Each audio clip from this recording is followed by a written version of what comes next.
ଆଜ୍ଞା ହଁ, ଆପଣ ନିର୍ଭୟା ଆମର ଯେଉଁ ଭଉଣୀ ନିର୍ଭୟା କଥା କ'ଣ କହୁଛନ୍ତି ଆଜ୍ଞା? ଦିଲ୍ଲୀ ଗ୍ୟାଙ୍ଗରେପ୍ କଥା? ନା ନା ନା, 2012। ତା ପୂର୍ବରୁ ଦେଖନ୍ତୁ ଆପଣ, ତା ପୂର୍ବରୁ ଆପଣ ଦେଖନ୍ତୁ କାମଧୁନି ଗ୍ୟାଙ୍ଗରେପ୍। ଆପଣଙ୍କର ଛାତି ଥରି ଉଠିବ। ମୁଁ କହିବିନି, ଆପଣ ଯାଇକି ନ୍ୟୁଜ୍ରେ ଦେଖିପାରିବେ କ'ଣ ହେଇଥିଲା। ତାକୁ ଚିରି ଦିଆହେଇଥିଲା ମଝିରୁ। ଏଇ ଯେଉଁ ଜିନିଷ ଯୋଗୁଁ ମମତା ବାନାର୍ଜୀଙ୍କର ଯେଉଁ କେଳେଙ୍କାରୀ ଜିନିଷ, ମୁଁ ସବୁ ଖୋଲିକି କହୁଛି। କ'ଣ ଶିଖିପାରିଲାନି ସେ ଦାଦା ଭାଇଙ୍କ ପାଖରୁ? ବେଳକୁ ସେଠି ଯାଇକି ସେ ମମତା ବାନାର୍ଜୀଙ୍କର ଗୁଣ୍ଡା ମାନେ ଯାଇକି ଭଙ୍ଗାରୁଜା କରିବା ଆରମ୍ଭ କରିଦେଲେ। ସେ ଟିଏମ୍ସି ଥାଉ ଥାଉ ଯେତିକି ପ୍ରୋଟେଷ୍ଟ କରୁଥିଲେ ନାରୀ, ଗୋଟେ ରାତି ସେଦିନ ମୁଁ ଦେଖିଛି। କାହିଁକିନା ସବୁ ହେଉଥିଲା, ମୁଁ ସବୁ ଲାଇଭ୍ ବି ଦେଖିଛି। ମୋ ସାଙ୍ଗମାନେ ସବୁ ମୋତେ କହିଛନ୍ତି, ମୁଁ ବି ସେଠି ଥିଲି ସେତେବେଳକୁ। ଯେଉଁଦିନ ପ୍ରୋଟେଷ୍ଟ ହେଇଥିଲା ତା ସେକେଣ୍ଡ ଦିନ ମୁଁ ଥିଲି ସେଠି। ଶୁଣିବାକୁ ମିଳିଲା ଯେଉଁଦିନ ରାତିରେ ସେମାନେ ପ୍ରୋଟେଷ୍ଟ କରୁଥିଲେ, ସେମାନେ ପ୍ରୋଟେଷ୍ଟ କରିକି ଫେରୁଛନ୍ତି ସକାଳୁ ସକାଳୁ। ଯେ ବଳାତ୍କାର ନ ହେଉ, ଆମକୁ ସୁରକ୍ଷିତ ରଖାଯାଉ। କିଛି ନାରୀ ଫେରୁଛନ୍ତି, ତାଙ୍କର ବଳାତ୍କାର ହେଇଛି। କିନ୍ତୁ ଏଇ ଆର୍ଜିକର ମେଡ଼ିକାଲ କେସ୍ ପରେ ଜାଣିଗଲି, ଯେଉଁଠି ତାଙ୍କ ମେଡ଼ିକାଲ ଭିତରେ ଜଣେ ନାରୀ, ଜଣେ ଡକ୍ଟର ସୁରକ୍ଷିତ ନୁହେଁ। ମୋତେ ବହୁତ ମିଠା ଲାଗେ ଆକ୍ଚୁଆଲି। ଦେଖିବାକୁ ଗଲେ ବେଙ୍ଗଲୀ ଭାଷା ବହୁତ ମିଠା, ସେଠିକାର ଲୋକ ବି ବହୁତ ସୁନ୍ଦର। ଦେଖିବାକୁ ଗଲେ ଆଜ୍ଞା, ଓଡ଼ିଶା ପରେ ମୋତେ ଯେଉଁ ଜାଗାଟା ପସନ୍ଦ ସିଏ ହେଉଛି, ସେ ରାଜ୍ୟ ହେଉଛି ବେଙ୍ଗଲ। ଆପଣ ଏତେ ନିଶ୍ଚିନ୍ତ କେମିତି, ଡ୍ୟାମ୍ ସିଓର କେମିତି ଆରାମରେ ବସିଛନ୍ତି, କିଛି ଚିନ୍ତା ନାହିଁ? ଆପଣ କେମିତି ଭାବିପାରୁଛନ୍ତି ଯେ ଆପଣ ଜିତିଯିବେ? ଆଉ 24 ବର୍ଷ ହେଲା, ଗୋଟେ ନୁହଁ, ଦୁଇ ନୁହଁ, ତିନି ନୁହଁ, ଚାରି ନୁହଁ, ପାଞ୍ଚ ନୁହଁ, ଛଅ ନୁହଁ, ସାତ ନୁହଁ, ଆଠ ନୁହଁ, 9 ନୁହଁ, 10 ନୁହଁ, ପୁରା 20 ବି ନୁହଁ, 24 ବର୍ଷ। ଆପଣଙ୍କର ଏତେ ବିଶ୍ୱାସ କେମିତି ଥିଲା? ଏତେ ଅଖଣ୍ଡ ବିଶ୍ୱାସ କେମିତି ଥିଲା? ତ ନବୀନ ବାବୁ କେବଳ ହସିକି ଗୋଟେ କଥା କହିଥିଲେ, ଡାଉଟ୍ ଆମେ ବ୍ୟାକ୍ କରିବୁ, ବିଜେଡ଼ି ବ୍ୟାକ୍ କରିବ 2029ରେ ମିଶନ, ଯେଉଁଟା କହନ୍ତି ଯେମିତି ଅପରେସନ୍ ସିନ୍ଦୁର ହେଇଥିଲା, ସେମିତି ଆମର 2029ରେ ହେବ ଅପରେସନ୍ 2029। ଆମେ ବ୍ୟାକ୍ କରିବୁ, ଦ ରିଭେଞ୍ଜ। ଜୟ ଶ୍ରୀକୃଷ୍ଣ, ଜୟ ମହାପ୍ରଭୁ ଶ୍ରୀ ଜଗନ୍ନାଥ ସ୍ୱାମୀ, ଭକ୍ତଗଣ, ସାଙ୍ଗମାନେ, ମାତାଜୀ, ପ୍ରଭୁଜୀ, କେମିତି ଅଛନ୍ତି ଆପଣମାନେ ସମସ୍ତେ? ଏକଦା ଏ 24 ବର୍ଷର ବିଶାଳ ବିଶ୍ୱସ୍ତ ଶାସନ ଯେତେବେଳେ ଚାଲିଥିଲା, ଏକଦା କିଛି ବର୍ଷ ପୂର୍ବରୁ NDTVରେ ଗୋଟେ ଇଣ୍ଟରଭ୍ୟୁ ହେଇଥିଲା। ନବୀନ ବାବୁଙ୍କର, ନବୀନ ନିବାସକୁ ଆସିକି NDTVର ରିପୋର୍ଟର ରିପୋର୍ଟ ନେଇଥିଲେ। ତାଙ୍କୁ ସାକ୍ଷାତକାରରେ ପଚାରିଥିଲେ ଯେ ଆପଣ ଏତେ ନିଶ୍ଚିନ୍ତ କେମିତି, ଡ୍ୟାମ୍ ସିଓର କେମିତି ଆରାମରେ ବସିଛନ୍ତି, କିଛି ଚିନ୍ତା ନାହିଁ? ଆପଣ କେମିତି ଭାବିପାରୁଛନ୍ତି ଯେ ଆପଣ ଜିତିଯିବେ? ଆଉ 24 ବର୍ଷ ହେଲା, ଗୋଟେ ନୁହଁ, ଦୁଇ ନୁହଁ, ତିନି ନୁହଁ, ଚାରି ନୁହଁ, ପାଞ୍ଚ ନୁହଁ, ଛଅ ନୁହଁ, ସାତ ନୁହଁ, ଆଠ ନୁହଁ, 9 ନୁହଁ, 10 ନୁହଁ, ପୁରା 20 ବି ନୁହଁ, 24 ବର୍ଷ ଆପଣ କେମିତି ଶାସନ କଲେ, ମାନେ ସେବା ଦେଲେ?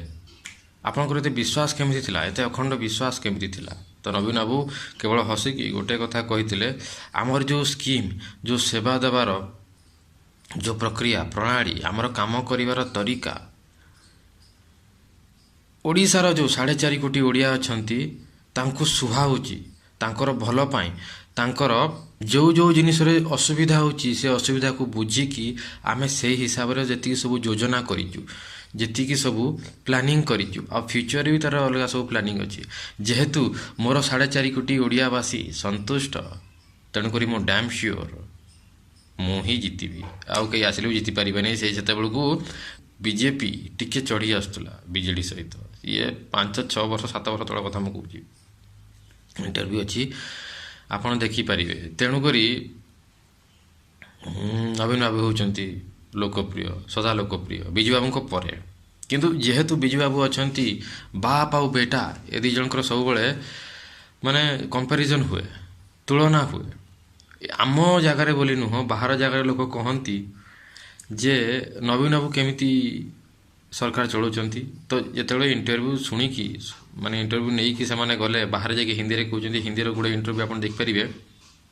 ଅନ୍ୟମାନଙ୍କ ସହିତ ଚର୍ଚ୍ଚା ହେଉଛି, ନବୀନ ବାବୁଙ୍କର ନୁହେଁ, ସେ ରିପୋର୍ଟରମାନଙ୍କର। ସେମାନେ କହୁଛନ୍ତି ଯେ ଓଡ଼ିଶାରେ ଯେଉଁ ସିଷ୍ଟମ୍ ଅଛି ସେଇଟାକୁ ନବୀନ ବାବୁ ବୁଝି ସାରିଛନ୍ତି, ତେଣୁକରି ତାଙ୍କର ଯେତିକି ଲୋକ ଅଛନ୍ତି, ଜନତା ଅଛନ୍ତି, ତାଙ୍କର ସୁବିଧା ଅସୁବିଧା ଆଉ ଡିମାଣ୍ଡକୁ ସିଏ ବୁଝିଛନ୍ତି ନବୀନ ବାବୁ, ଆଉ ସେଇ ହିସାବରେ ସବୁ ଯୋଜନା କରିଛନ୍ତି, ସେଇ ହିସାବରେ ତାକୁ ଆପ୍ଲାଏ ବି କରାହେଉଛି। ତେଣୁକରି ନବୀନ ବାବୁ ସେଠିକାର ପ୍ରିୟ, ଆଉ ଲୋକମାନେ ମଧ୍ୟ ଏଇଆ ଭାବୁଛନ୍ତି ଯେ ନବୀନ ବାବୁ ତାଙ୍କୁ ଭଲ ପାଉଛନ୍ତି।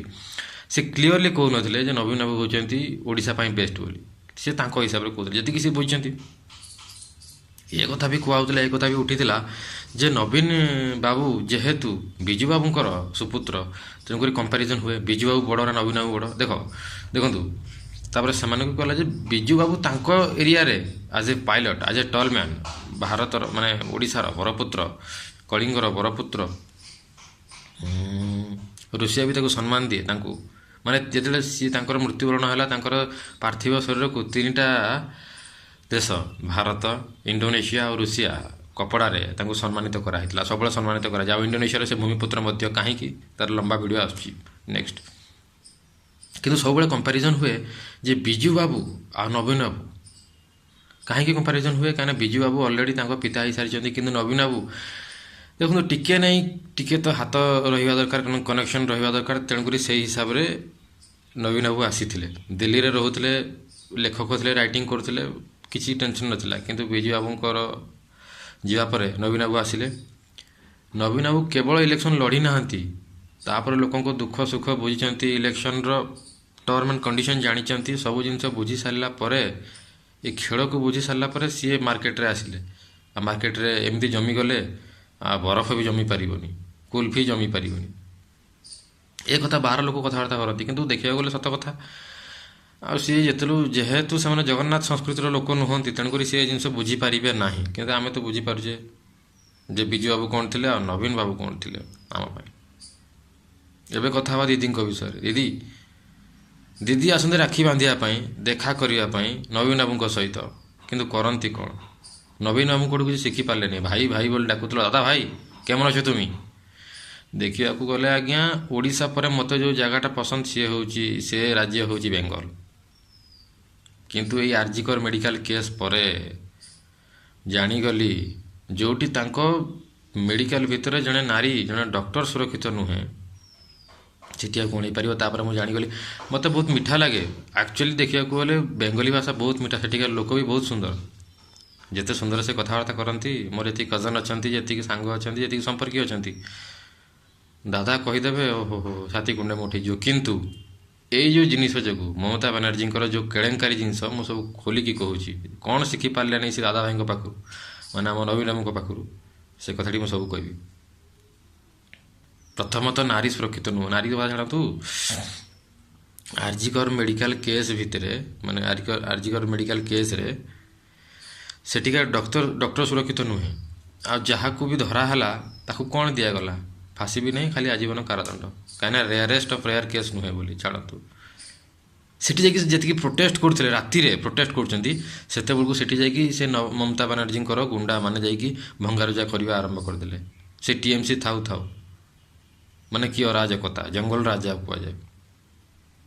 ଥାର୍ଡ଼ ଜିନିଷ ହେଉଛି, ସେଠି ଯେତେବେଳକୁ ଗଲେ ଯେତିକି ପ୍ରୋଟେଷ୍ଟ କରୁଥିଲେ ନାରୀ, ଗୋଟେ ରାତି ସେଦିନ ମୁଁ ଦେଖିଛି। କାହିଁକିନା ସବୁ ହେଉଥିଲା, ମୁଁ ସବୁ ଲାଇଭ୍ ବି ଦେଖିଛି। ମୋ ସାଙ୍ଗମାନେ ସବୁ ମୋତେ କହିଛନ୍ତି, ମୁଁ ବି ସେଠି ଥିଲି ସେତେବେଳକୁ। ଯେଉଁଦିନ ପ୍ରୋଟେଷ୍ଟ ହେଇଥିଲା ତା ସେକେଣ୍ଡ ଦିନ ମୁଁ ଥିଲି ସେଠି।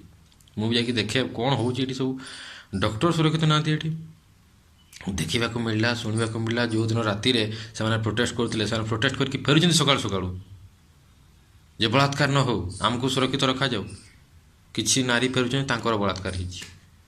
ଏଭଳିଆ ପରିସ୍ଥିତି ସେଠି। ମୁଁ ତ ଭାବୁଛି ଆଗରୁ କେତେ ଭଲ ଲାଗୁଥିଲା, କିନ୍ତୁ ସେତେବେଳକୁ ମୁଁ ଜାଣିଗଲି ଯେ ମମତା ବାନାର୍ଜୀଙ୍କ ଯେତେବେଳେ ଟିଏମ୍ସି ଥିଲା, ଯେ ମାନେ ଭାରତର ସବୁଠାରୁ ଅସୁରକ୍ଷିତ ରାଜ୍ୟ ହେଉଛି ବେଙ୍ଗଲ। ଯେଉଁଠି ତାଙ୍କର ଗୁଣ୍ଡାମାନେ ଯାଇକି ନିଜେ ଭଙ୍ଗାରୁଜା କରୁଛନ୍ତି ଆଖି ସାମ୍ନାରେ, ଏସବୁ କେଳେଙ୍କାରୀ କରୁଛନ୍ତି, ଅସୁବିଧା କରୁଛନ୍ତି। ଟିଏମ୍ସି ଥାଉ। ପୁଣି ମମତା ବାନାର୍ଜୀ କ'ଣ, ସେ ନିଜେ ଶାସନରେ ରହିକି, ଗାଦିରେ ବସିକି ସିଏ ସବୁ ତଦାରଖ କରିବା କଥା। ସେ ନିଜେ ହାତ ଯୋଡ଼ିକି ବାହାରି ପଡ଼ୁଛନ୍ତି ଜୁହାର କରିକି ଯେ ୱି ନିଡ୍ ଜଷ୍ଟିସ୍। ତମେ କାହା ପାଇଁ ବାହାରିଛ? ପୁରା ଭାରତରେ, ପୁରା ଓଡ଼ିଶାରେ ଓଡ଼ିଶା, ଭାରତ, ବିଶ୍ୱରେ ବି ୟାର ନିନ୍ଦା କରାଯାଇଛି। ସୁଷମା ସ୍ୱରାଜରୁ ଆରମ୍ଭ କରିକି ସମସ୍ତେ ଯେତିକି ଲୋକ ଥିଲେ, ସବୁ ୟାର ନିନ୍ଦା କରିଛନ୍ତି ଯେ ଦାୟିତ୍ୱ ତମର ଅଛି, ତମେ ଜଷ୍ଟିସ୍ ଦେବା କଥା। ତମେ ହାତ ଯୋଡ଼ି କୁଆଡ଼େ କାହାକୁ ବାହାରୁଛ? We need justice. ମୂର୍ଖାମୀ ଜିନିଷ। ପୁଣି ନବୀନ ବାବୁ ଗୋଟେ ଶିଖିବା ଦରକାର ଯେ ନାରୀ ସୁରକ୍ଷା କେମିତି କରାଯିବ। ନବୀନ ବାବୁ ପୁରା ଚାଲାକ, ବ୍ରେନ୍ ୟୁଜ୍ କରିକି ସିଏ କେମିତି ପଲିଟିକ୍ସ କରାଯିବ ସବୁ ସେ ଦେଖିଛନ୍ତି।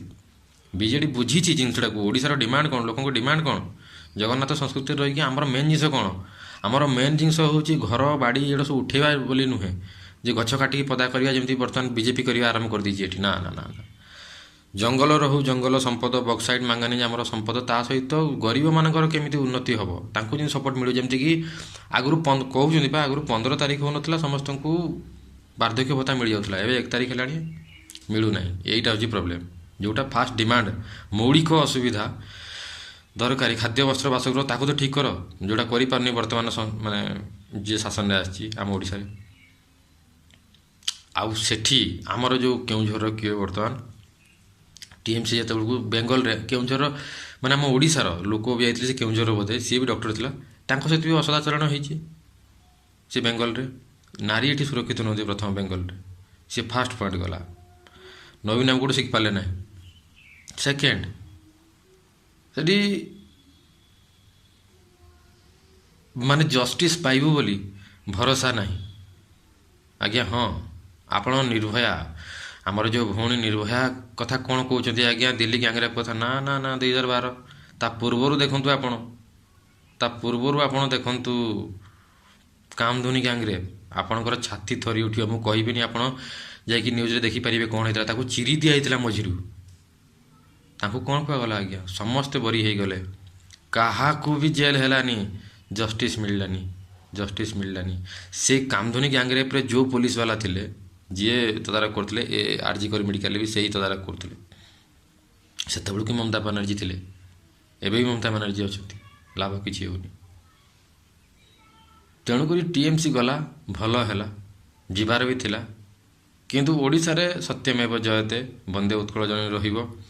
କ'ଣ ଭୁଲ ହେଇଥିଲା ଆମ ଓଡ଼ିଶାରେ ଯେ କେଉଁଥିପାଇଁ ବିଜେପିର ଏ ବିଶ୍ୱସ୍ତ ବିଶାଳ 24 ବର୍ଷର ଶାସନ କାହିଁକି ପରାଜୟ ଦେଖିବାକୁ ପଡ଼ିଲା, ତାର ବିସ୍ତୃତ ପୁଙ୍ଖାନୁପୁଙ୍ଖ ଭିଡ଼ିଓ ମୁଁ ବନେଇଛି, ଏ ଥମ୍ବନେଲ୍ ଦେଖନ୍ତୁ, ଆଉ ଡେସ୍କ୍ରିପସନରେ ସେ ଭିଡ଼ିଓ ମୁଁ ଦେଇଦେବି, ଆପଣ ଯଦି ଇଣ୍ଟରେଷ୍ଟ ଆଗ୍ରହୀ ତାହେଲେ ଦେଖିପାରିବେ।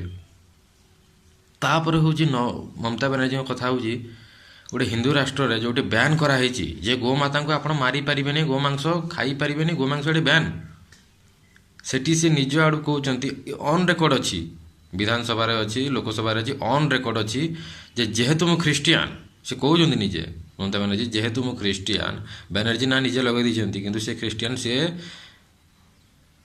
ଆସିଛନ୍ତି ପଶ୍ଚିମବଙ୍ଗାଳ ନୁହନ୍ତି, ସିଏ ଆସିଛନ୍ତି ବାଂଲାଦେଶରୁ, ନିଜେ ସମସ୍ତେ ଜାଣିଛନ୍ତି ଏ ଜିନିଷ, ସେ ବାଂଲାଦେଶରୁ ଆସିଛନ୍ତି। ଆଉ ସିଏ ବି କହୁଛନ୍ତି ଯେ ସିଏ କହୁଛନ୍ତି ଯେ ଗୋମାଂସ ଖାଇବା ମୋର ଅଧିକାର, ମୋ ଧର୍ମରେ ଅଛି, ମୁଁ କେମିତି ଛାଡ଼ିପାରିବି, କିନ୍ତୁ ଭାରତରେ ବ୍ୟାନ୍ କରାହେଇଛି, ତଥାପି ସେ କହୁଛନ୍ତି, ୟାକୁ ନେଇକି ଉଠୁଛନ୍ତି, ୟାକୁ ନେଇକି ସେ ଲୋକସଭାରେ ବିଧାନସଭାରେ ନେଇକି ଅନ୍ ରେକର୍ଡ଼ କହୁଛନ୍ତି। ଯଦି ତମେ ଯିଏ ଶାସନ ଗାଦିରେ ତମେ ଅଛ ଏ କଥା କହିବ, ତମେ କେମିତି ଭାବୁଛ ଯେ ତମର ଶାସନ ରହିବ ବୋଲି? ତାପରେ ତୁମେ ପୁଣି ରିଲିଜିୟସ୍ ବାୟସ୍ ହେଇଯାଉଛ। ଓଡ଼ିଶାର ଲୋକ ଭାରି ରାଗିଗଲେ, ନିରୀହ ଲୋକ, କିନ୍ତୁ ରାଗିଗଲେ ଏଇଥିପାଇଁ ଯେ ତମେ ସେକେଣ୍ଡ ଯେଉଁଟା ଦୀଘାଧାମ ତମେ ଭାବିଥିଲ ଜଗନ୍ନାଥଙ୍କର, ସିଏ ତ କରିପାରିଲନି। ଆମର ପୂଜା ପଣ୍ଡାମାନଙ୍କୁ ନେଇକି ତମେ ହଇରାଣ, ମାନେ ସେଠି ନେଇକି ପୂଜା କରିବା ଆରମ୍ଭ କରିଦେଲ କାଠ ଚୋରି କରିକି, ସିଏ ହେଇପାରିଲାନି। ସେଠିକାରେ ଯେଉଁମାନେ ଭୋଗ ବନେଇବେ ସେ ସବୁ ମୁସଲମାନ ଥିଲେ, ବିଶ୍ୱାସ ନାହିଁ ସେମାନେ ଗାଈ ଚର୍ବିରେ କରୁଛନ୍ତି କି ନର୍ମାଲ ଘିଅରେ କରୁଛନ୍ତି, ଜାଣିବ କେମିତି? ଇଏ ଗୋଟେ କଥା। ପୁଣି କଥା ଆସୁଛି, ତମେ ସେଠି ଗୋଟେ ବାୟସ୍ଡ, ବେଙ୍ଗଲରେ ବାୟସ୍ଡ ସିଷ୍ଟମ କରିଦେଇଥିଲ ଯେ ମୁସଲମାନମାନଙ୍କୁ ଗୋଟେ ଅଲଗା ପ୍ରକାରର, ହିନ୍ଦୁମାନଙ୍କୁ ଗୋଟେ ଅଲଗା ପ୍ରକାରର। ସେ କଥାଟା ଧରିପାରିଲେ ସମସ୍ତେ। ସବୁଠୁ ବଡ଼ ହେଉଛି ତାଙ୍କୁ ଜଷ୍ଟିସ୍ ମିଳୁନଥିଲା, ଡେଭଲପମେଣ୍ଟ କିଛି ହେଉନଥିଲା ବେଙ୍ଗଲରେ। ତେଣୁକରି ତୁମେ ବାହାରିଗଲ। ଯଦି ତୁମେ ଦାଦା ଭାଇ, ଆମର ଓଡ଼ିଶାର ମହାନାୟକ ବିଜୁ ବାବୁଙ୍କ ସୁପୁତ୍ର ନବୀନ ବାବୁଙ୍କଠୁ କିଛି ଶିଖିଥାନ୍ତ, ତାହେଲେ ଏମିତି କିଛି ହେଇନଥାନ୍ତା। ନୋ ଡାଉଟ୍ ଆମେ ବ୍ୟାକ୍ କରିବୁ, ବିଜେଡ଼ି ବ୍ୟାକ୍ କରିବ 2029ରେ ମିଶନ, ଯେଉଁଟା କହନ୍ତି ଯେମିତି ଅପରେସନ୍ ସିନ୍ଦୁର ହେଇଥିଲା, ସେମିତି ଆମର 2029ରେ ହେବ ଅପରେସନ୍ 2029। ଆମେ ବ୍ୟାକ୍ କରିବୁ ଦ ରିଭେଞ୍ଜ। ଜୟ ଶ୍ରୀକୃଷ୍ଣ, ଜୟ ମହାପ୍ରଭୁ ଶ୍ରୀ ଜଗନ୍ନାଥ ସ୍ୱାମୀ।